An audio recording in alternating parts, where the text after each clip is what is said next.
दोस्तों, 12 अक्टूबर को अगर प्रीलिम्स देना है तो पहले ये सुन लो। सिर्फ मेहनत करने से सिलेक्शन नहीं होता, हार्ड वर्क और डायरेक्शन भी सही होनी चाहिए। यूपी पीसीएस में हर साल 50 से 60 क्वेश्चन सिर्फ उन्हीं टॉपिक से आता है जिनके बारे में आज हम बात करेंगे। बहुत सिलेक्टेड टॉपिक्स भी रहेंगे और बहुत डीप में भी आपको बताया जाएगा कि कैसे कैसे वर्क करता है। तो दोस्तों देखिए, मैंने जैसे ही आपके सामने दिखाई, पॉलिटी को बताऊंगा, साइंस भी बताऊंगा, हिस्ट्री भी बताऊंगा, ज्योग्राफी भी बताऊंगा। अब बात है कि ये चार सब्जेक्ट इसलिए मैंने लिया है क्योंकि इनके हाई वेटेज सबसे ज्यादा होते हैं। साथ में लास्ट में टिप्स है कि strategy to master this topics, कैसे हम इन सब टॉपिक्स के ऊपर मास्टर हो पाए। इसी के साथ में हमारा टेलीग्राम पे इनिशिएटिव भी चालू है जहां पे डेली टारगेट भी मिलता है। आप जाके वहां पे फॉलो कर लीजिए। अभी तक आपको वीडियो अच्छा लगा तो प्लीज लाइक कर देना। ठीक है, चलिए सबसे पहला बात करते हैं स्ट्रेटेजी टू मास्टर टॉपिक्स कैसे कर सकते हैं। तो देखिए, दो चीज होती है। सबसे पहली बात है आपका डेली रिदम होना चाहिए और सब्जेक्ट्स पे मास्टरी होनी चाहिए। अगर आपके पास ये दोनों चीजें चल रही है तो आपको बर्नआउट नहीं फील होगा, कभी बर्नआउट नहीं फील होगा। अब बर्नआउट कैसे नहीं फील होगा इसके बारे में मैं आपको एंड में बताऊंगा। और ये सबसे अच्छी टेक्निक होगी कि आप कभी भी एग्जाम पढ़ते पढ़ते कभी बोर नहीं होगे। इसका एक तरीका है एक्टिव रिकॉल और मिनी मॉक टेस्ट स्ट्रेटेजी। इसके बारे में हम एंड में बात भी करेंगे और इसके बारे में आपको अच्छे से बताऊंगा भी। ठीक है, सबसे पहली चीज है use only one good source पर सब्जेक्ट। हर एक सब्जेक्ट के लिए एटलीस्ट वन सोर्स तो रखें जो अच्छे सोर्स हो। फॉर एग्जाम्पल के लिए, जैसे कि मैं अभी घटना चक्र पिछले वाले वीडियो में आपको बताया, हर एक सब्जेक्ट के लिए एक एक घटना चक्र आप रख लीजिए जब तक आप यूपी पीसीएस दे रहे हो। ठीक है, बहुत इंपॉर्टेंट बुक होती है घटना चक्र की, कोई कितना भी इग्नोर कर दे मगर उस बुक को लीजिए और करिए। क्यों? क्योंकि पीवाईक्यू है और पीवाईक्यू को समझिए। ठीक है, पीवाईक्यू के बारे में आगे चल लेते हैं। Revise through the PYQ. अब बात है कि पीवाईक्यू से कैसे रिवीजन करें, इसके बारे में बात करते हैं। सबसे पहली चीज है कि जब भी आप पीवाईक्यू को सॉल्व करेंगे उसके डेप्थ को देखिए, उसके एक्सप्लेनेशन को देखिए। देखिए, सबसे पहली चीज है तो घटना चक्र में जो एक्सप्लेनेशन दिया उस एक्सप्लेनेशन को तो पढ़िए ही पढ़िए। साथ में अगर आपने अपना कुछ नोट्स बनाया तो ठीक है, नहीं बनाया तो मैं प्रोवाइड करूंगा बड़ी जल्दी। ठीक है, एक माइंड मैप के थ्रू पे एक पूरा एक क्रोनोलॉजी भी समझा दूंगा आपको, तो आपके लिए भी अच्छा रहेगा। तो मैं बस इतना ही चाहता हूं कि पहले सबसे पहले आप अपना पीवाईक्यू एटलीस्ट खत्म कर दीजिए। और मैंने पिछले ही लेक्चर में बताया था पीवाईक्यू करने का सबसे अच्छा तरीका क्या है। ऐसे नोट्स ले लीजिए, हर एक क्वेश्चंस को लिखते जाइए जो जो आपसे गलत हो रहा है। थर्ड रीडिंग के टाइम पे फर्स्ट रीडिंग किया, सेकंड रीडिंग किया, थर्ड रीडिंग में फिर भी गलत हो रहा है, आपने स्टार मार्क किया ही था, अब उसको लिखना चालू कर दिया उस नोट्स में। ठीक है, नेक्स्ट वीडियो में मैं कभी आपको बताऊंगा कि मेरे नोट्स कैसे, तो मैं आपको अच्छे से दिखाऊंगा, बस आपको इसके लिए कमेंट करना पड़ेगा। ठीक है, allocate how many hours a per day for a 4 to 6 topics for a next 30 days। देखिए, मैंने टारगेट शुरू किया है, आप जाके हमारे टेलीग्राम के चैनल पे देखिए, काफी लोग कर भी रहे हैं, उनको फायदा भी मिल रहा है, डेफिनेटली मिल रहा होगा।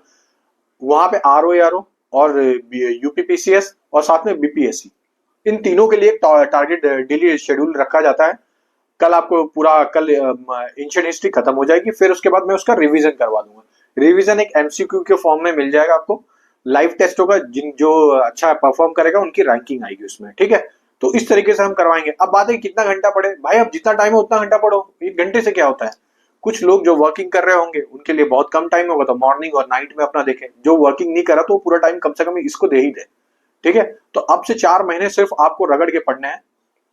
हर 4-6 टॉपिक्स में दे रहा हूं आपको डेली, एटलीस्ट वो कर लीजिए। उसके अलावा आप जो ऊपर कर रहे हो वो आपका एडवांटेज रहेगा। ठीक है, करंट अफेयर के लिए मैंने ऑलरेडी बता दिया है कि सबसे पहले आपको 2 मैगजीन सबसे अच्छे से कर लेनी है। एक तो है आई दृष्टि, दूसरा है घटनासार। और जिन्होंने विजन आईएएस किया है तो उनको विजन आईएएस और सिर्फ आई दृष्टि करनी है बस। ठीक है, ये मैंने पिछले वाले लेक्चर में आपको बहुत अच्छे से समझाया भी था। अब मेरा व्यूज क्या है कि कोई सब्जेक्ट को कैसे हैंडल किया जा सकता है। तो सबसे पहला है, एक तो सेलेक्टेड टॉपिक्स अपने डिसाइड कर लीजिए। हर एक एग्जाम में कुछ सेलेक्टेड टॉपिक्स होते हैं जिनको आप बार बार पढ़ के जाइएगा तो उससे हिट होते ही होते हैं। जैसे इस साल के क्वेश्चन पेपर में सबको पता है कि मराठा से क्वेश्चन आएगा, तो मराठा से क्वेश्चन आया। लेकिन यूपीएससी और यूपीपीसीएस में बेसिक डिफरेंस क्या होता है, यूपीएससी में बहुत डेप्थ में चले जाता है, यूपीपीसीएस डेप्थ में नहीं जाता है।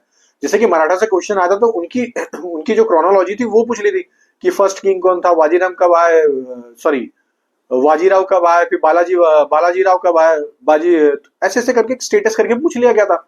अब आपको पता तो रहना ही चाहिए था। तो यूपी पीसीएस क्या करता है कि यूपी प्रीलिम्स में स्पेशली वो फैक्ट्स पे बहुत ज्यादा खेलता है। ठीक है, तो आपको सिलेक्टेड टॉपिक्स चूज करना पड़ेगा, जो मैं मदद करके भी दूंगा।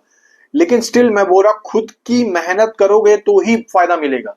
मैं हर बार बताऊं तो बाकी सब यूट्यूबर में मेरे में भी कुछ ज्यादा डिफरेंस नहीं रह जाएगा। फिर मेरा काम है कि आपको बताना कि कैसे मेहनत करना है। ठीक है, revise PYQ as much as possible. जितनी बार पीवाईक्यू रिवाइज करोगे उतना ज्यादा अच्छा रहेगा। अब बात है कि पीवाईक्यू को डिकोड करना आना चाहिए, जिसके बारे में मैं अभी आगे आगे, आगे आपको बताऊंगा कैसे डिकोड करना है।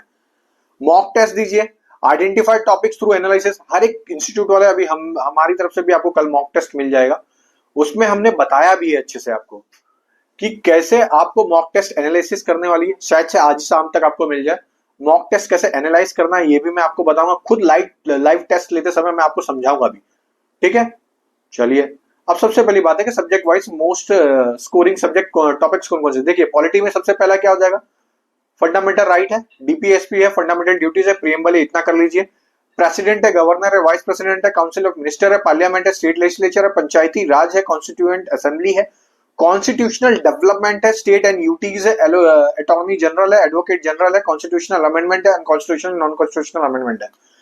नॉन कॉन्स्टिट्यूशनल और कॉन्स्टिट्यूशनल अमेंडमेंट का ऑलरेडी मेरे पास, मैंने वीडियो हमारे चैनल पे पढ़ा है, इवन इसके भी पढ़े, कॉन्स्टिट्यूशनल अमेंडमेंट के भी, और पार्लियामेंट के तो बने हैं, मैं बना दूंगा, पंचायती राज के भी पढ़े हैं, और कॉन्स्टिट्यूएंट असेंबली के भी पढ़े हैं, even fundamental right, DPSP, fundamental duties और प्रीएम्बल, इसके भी वीडियो पढ़े। शॉर्ट में है, बहुत इजीली है, माइंड मैप के थ्रू पे एक्सप्लेन किया गया, आप जाके प्लेलिस्ट में जाके देख लीजिए, आपको बहुत मदद मिलेगी, ठीक है। तो पॉलिटी में जिस लाइन से लिखा है ना, उसी लाइन से आपको पढ़ते हुए आना। सबसे पहला आपको ये खत्म करना है, फिर प्रेसिडेंट, गवर्नर, वाइस प्रेसिडेंट, फिर ऐसे ऐसे आपको धीरे धीरे खत्म करने हैं। तो लास्ट का जो टॉपिक है कॉन्स्टिट्यूशनल नॉन कॉन्स्टिट्यूशनल बॉडी है, ठीक है। सेम चीज है साइंस में, सबसे ज्यादा वेटेज बायोलॉजी को देना है, फिर फिजिक्स को देना है, फिर केमिस्ट्री को देना है, ठीक है। इसलिए मैंने ऐसे लाइन में भी लगाया। बायोलॉजी में सबसे ज्यादा किसको देना है, ह्यूमन एनाटॉमी और ये फिजियोलॉजी में देना है। ह्यूमन एनाटॉमी और फिजियोलॉजी में किसको देना है, विटामिन को देना है, न्यूट्रिशन को देना है, डाइजेस्टिव सिस्टम को देना है, सर्कुलेटरी सिस्टम को देना है, और एंडोक्राइन सिस्टम को देना है, ठीक है। ये जो 4 टॉपिक्स है, ये सबसे इंपॉर्टेंट होता है, इसको जरूर करना। इसके बाद है प्लांट फिजियोलॉजी, इसके ऊपर देना है। फिर disease and treatment, disease and treatment में एक तो वायरल डिजीज हो गई, डिफिशियंसी और नॉन कॉग्निशन डिजीज जितनी भी होती है उनको देखिए। फिर उसके बाद बैक्टीरिया और फंगल कितने हैं, उस चीज को अच्छे से देखिए। तो बैक्टीरिया, फंगल और वायरल डिजीज ये तो मैं खुद प्रोवाइड कर दूंगा हमारे टेलीग्राम पे। आज आपको शायद से वायरल डिजीज का दिया है, ठीक है, उतना याद कर लीजिए, बहुत डेप्थ में नहीं जाना, सिर्फ ये पता लगाना कि कौन कौन सी वायरल डिजीज होती है, कौन कौन सी बैक्टीरियल या फंगल डिजीज होती है, ठीक है। चलिए आगे बढ़ते हैं। टेक्सोनॉमी देख लेना, सेल देख लेना, और बायो फर्टिलाइजर देख लेना, बस इतना ही करना है, ठीक है। फिजिक्स में मोशन अंडर ग्रेविटी हर साल क्वेश्चन आता है, ऑप्टिक्स से आता ही आता है, बहुत मोस्ट इंपॉर्टेंट है, स्टार मार्क कर लेना। इलेक्ट्रिक करंट्स पे देख लेना, फिर न्यूक्लियर फिजिक्स पे देख लेना, स्पेस पे देख लेना, डिफेंस टेक्नोलॉजी देख लेना, कंप्यूटर एंड इंफॉर्मेशन टेक्नोलॉजी, ये आरओ के लिए भी बहुत इंपॉर्टेंट है, और अदर कोई यूपी का एग्जाम दे रहे तो उसके लिए इंपॉर्टेंट है। स्टिल यूपी पीसीएस में ना के बराबर क्वेश्चन आता है, मगर मैं उनके लिए रखा हूं जिनका आरओ एआरओ है, ठीक है। चलिए आगे बढ़ते हैं। वेव मोशन पे देख लेना और साउंड पे देख लेना, ठीक है। Wave motion, sound, electric current और ऑप्टिक्स और न्यूक्लियर फिजिक्स, ये चीज तो जरूर देख के जाना, पक्का पूछेगा।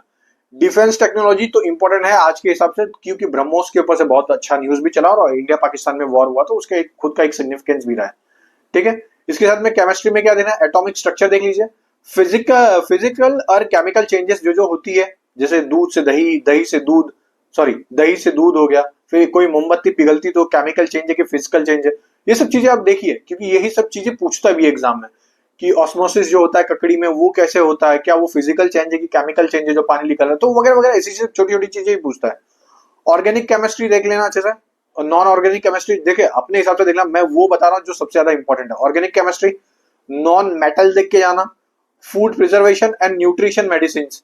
न्यूट्रिशन तो बहुत अच्छे से देख के आना, पूछ लेता है कि विटामिन ए किसमें किसमें क्या मिलता है, कैरेट में कौन सा मिलता है, विटामिन सी सबसे ज्यादा किसमें मिलता है, विटामिन बी6 सबसे ज्यादा क्या मिलता है, विटामिन बी6 की क्या सिग्निफिकेंस है, ठीक है।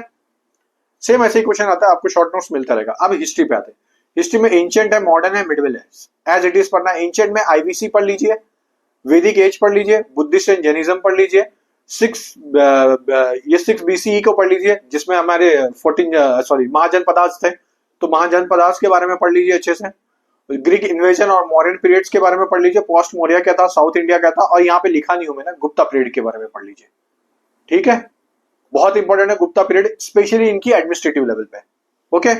मॉडर्न में यहाँ पे लिखा ही आप देख सकते हो, advent of European companies, governor general उसके जितने भी रहेंगे, रिवोल्ट 1857 के, other civil uprising, development of education press के ऊपर से, social religious movement, partition of Bengal, Congress session जितने भी, तो formation of Muslim League, Lucknow session, home rule league, Gandhi and his early movement जितने भी थे, peasant movement, Rowlatt act, Jallianwala Bagh massacre, Khilafat movement and non corporation movement, ये सबसे इंपॉर्टेंट टॉपिक्स है, हर साल इसमें से एक आध दो क्वेश्चन ऊपर नीचे करके पूछ भी लेते हैं।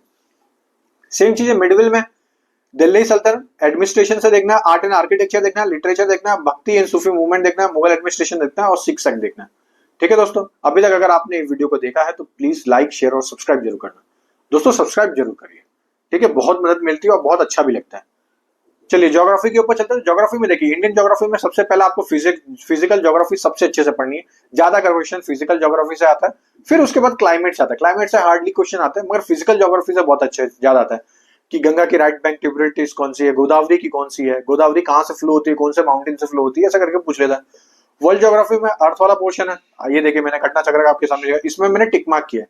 वॉल्केनो हो गया, फिर उसके बाद ये प्लेटू है, वैलीज है, अराइड डेजर्ट है, मैंने यहाँ पे टिक मार्क किया है। कुछ और एक्स्ट्रा टिक मार्क है, जैसे लेक एंड वाटरफॉल हो जाएगा, स्ट्रीट हो जाएगा, कैनल्स हो जाएंगे। फिर उसके साथ में आप साइक्लोन कर लीजिए, एटमॉस्फेयर कर लीजिए, लोकल विंड्स कर लीजिए और सॉइल कर लीजिए, बस इतना कर लीजिए। ठीक है, स्टिल नहीं समझ में आया तो पीछे वो वीडियो को करिए, फिर देखिए और फिर उसको टिक मार्क करिए अपने पेंसिल लेके, ऐसे मत बैठ जाइए सिर्फ। ठीक है, चलिए अब strategy to master this topics, कैसे इसको इन सब चीजों को कवर किया जाएगा ये मैं अपनी तरीके से आपको समझा दूं। देखिए मैंने इनको 3 लेयर में बांटा है, tier 1, tier 2, tier 3।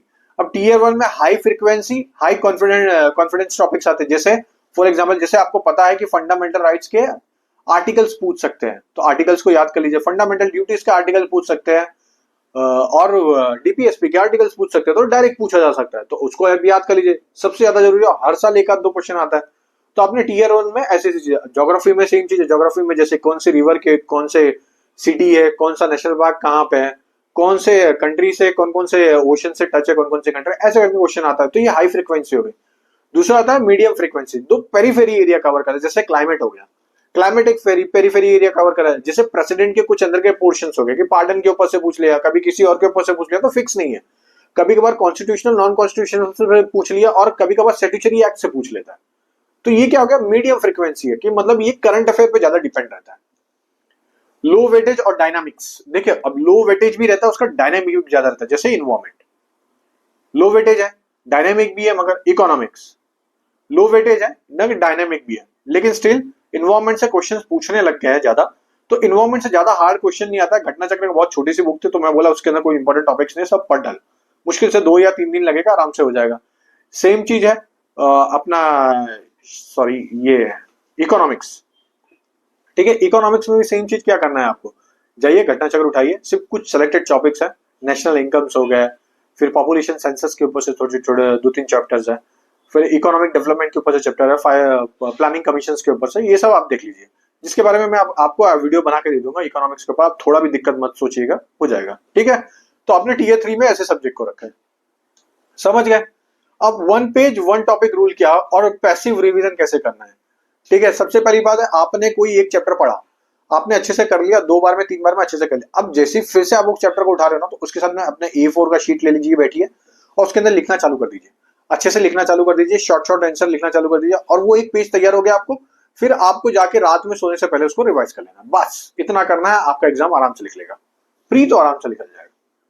Reverse engineering with PYQ, अब बात है कि पीवाईक्यू को कैसे डिकोड करें। तो पीवाईक्यू थीम बुकलेट होती है, जैसे कि हर एक थीम, जैसे घटना चक्र है, यूथ पब्लिकेशन में हर एक ईयर वाइज दिया है, मगर सिर्फ यूपी पीसीएस का दिया है। ठीक है, अब क्या करना है, पीवाईक्यू सॉल्व करने से सिलेक्शन नहीं होता, पीवाईक्यू डिकोड करने से होता है, ये तो आपको पता चल गया। अब बात है कि पीवाईक्यू को डिकोड कैसे करें सर। अब आपके सामने कोई एक क्वेश्चन है, सपोज कि वो आया जलियांवाला बाग मैसेकर के ऊपर आएगा, ठीक है, तो जलियांवाला बाग मैसेकर के ऊपर से आया, ठीक है। अब यहाँ पे ऑप्शन ए दे दिया, ऑप्शन बी दे दिया, ऑप्शन सी दे दिया, ऑप्शन डी दे दिया, ठीक है। ऑप्शन ए में बोल दिया जलियांवाला बाग मैसेकर हुआ 1919 में, सॉरी 1919 में, ऑप्शन बी में दे दिया 1921 में, ऑप्शन सी में दे दिया 1918 में, और ऑप्शन डी में दे दिया है आपको 1920 में। ऐसे ऑप्शन आते भी हैं। अब आपको पता चल जाना चाहिए कि जलियांवाला बाग मैसेकर कहाँ पे हुआ था। आपने सपोज फॉर एग्जांपल 1919 में आपने मार दिया, ठीक है। अब या तो 1920 है, या तो 1919 है, या तो 1921 है, 1918 है। अब आपको यहाँ पे पता होना चाहिए, फॉर एग्जांपल आपको पता चलेगा कि हाँ भाई जलियांवाला बाग मैसेकर तब हुआ था। अब इसके बाद आप जाके देखिए कि जलियांवाला बाग मैसेकर में क्या क्या चीजें और हुई थी। इसके साथ रिवॉल्ट एक्ट आया था, उस रिवोल्ट एक्ट का सिग्निफिकेंस क्या था जिसके वजह से जलियांवाला बाग मैसेकर जैसी चीजें इवॉल्व हुई थी। ठीक है, तो ये कनेक्टिंग डॉट होता है, आपको ये चीज करना पड़ेगा। तो इस तरीके से पीवाई को डिकोड करोगे तो पीवाईक्यू आपको बहुत फ्रूटफुल एग्जांपल भी देके जाएगा। यही चीज यूपीएससी ने इस बार किया अभी अपने एग्जाम में। बहुत सारे लोगों ने अपने पीवाईक्यू को छोड़कर बाकी सब चीज करने लग गए थे, लेकिन पीवाईक्यू को अगर आपने इस तरीके से डिकोड किया तो समझ जाओगे। अगर तब भी नहीं समझ रहे हो तो कल का टेस्ट होने वाला है, मतलब आज का टेस्ट होने वाला है, उस टेस्ट में मैं अच्छे से आपको बता भी दूंगा। ठीक है, 30-15-5 रूल क्या है? 30 मिनट हर दिन रिवाइज करिए, दूसरे दिन 15 मिनट उसको दीजिए जो रिवाइज किया है, और हर 5वें दिन पे ऐसे करके आप रिवाइज करके खत्म करिए। ये हमारा 13-15-5 का रूल है, जरूर इसको रखना। रिटेंशन बूस्टर है ये, ठीक है, ये मेरा ही एक स्ट्रेटेजी है, 30-15-5 रूल। ठीक है, 30 मिनट करना है, फिर नेक्स्ट डे या 2 दिन के बाद आप 15 मिनट रिवाइज करिए, फिर 5 मिनट 5वें दिन पे रिवाइज कर लीजिए। ठीक है, तो ये पहले दिन पे 24 आवर्स में होना चाहिए, ये 72 आवर्स के अंदर अंदर होना चाहिए, और ये 5 डेज में होना चाहिए। ठीक है, याद रहेगा। चलिए, अब उसके बाद एक्टिव रिकॉल कैसे करना, जैसे कि मैंने बताया, आप कोई एक टॉपिक कर रहे हो, उसके पेज को खत्म करो, पढ़ो अच्छे से, उसके बाद उस पेज को खत्म करने के बाद फिर उसके अंदर कुछ शॉर्ट नोट्स बना लो। ठीक है, जिससे आपका एक्टिव रिकॉल होने लग जाएगा। आप डेली 30 मिनट्स दे रहे हो, उसका रिवीजन हो जाएगा। मिनी मॉक स्ट्रेटेजी क्या है? देखिए, जिस सबसे पहला मैंने आपको एक चीज बताई थी कि कैसे बर्नआउट नहीं होगे। ठीक है, उसका एक सबसे अच्छा एग्जांपल है ये मिनी मॉक स्ट्रेटेजी। जब भी आप कोई क्वेश्चन, कोई भी बुक पढ़ रहे हो, फॉर एग्जांपल कि किसी ने एनसीईआरटी उठाई, किसी ने लक्ष्मीकांत उठाई, आप लक्ष्मीकांत का एक चैप्टर खत्म किए, जाइए पीवाईक्यू सॉल्व करिए। पीवाईक्यू कहां से करना है? घटना चक्र से। ठीक है, जाइए घटना चक्र से सॉल्व करिए। अच्छा, अब कुछ लोगों का डाउट होगा कि घटना चक्र में कौन से क्वेश्चन करना है। सबसे पहले जितने भी यूपी में एग्जाम होते हैं उसको खत्म कर दीजिए करके। ठीक है, सिर्फ यूपी में जितने एग्जाम होते हैं, क्योंकि आप यूपी पीसीएस देने वाले तो सिर्फ यूपी के खत्म करिए। जो बिहार का देने जा रहा हूँ वो सिर्फ बिहार का सबसे पहला खत्म करिए। तो आपको ये 2 चीजें सबसे पहले कर लेनी है। ठीक है, तो आप जैसे जैसे ये करते जाओगे, हर एक टॉपिक पढ़ रहे हो, उसके बाद उसका पीवाईक्यू देखते जा रहे हो, तो आपको वहीं पे बेनिफिट मिलना चालू हो जाएगा।